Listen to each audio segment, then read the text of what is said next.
Dwi newydd fod draw I Swyddfa'r Post yma'n Llangefni siarad efo staff ar ôl iddyn nhw gael glwad yr wythnos yma bod Swyddfa'r Post yn mynd I fod yn trosglwyddo yr gangen yma I ddwylo cwmni preifat. Just been over to speak to members of staff after the announcement that a private company is going to be taking over services.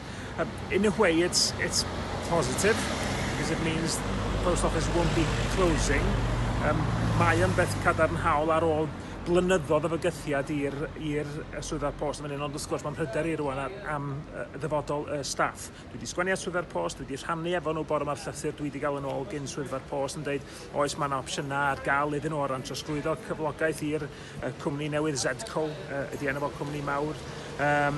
Ond mae yna lot o gwestiynau eisiau gofyn dal. Dwi wedi dweud wrthyn nhw dwch at fi os ydych chi eisiau fi ofyn unrhyw gwestiynau ar eich rhan chi.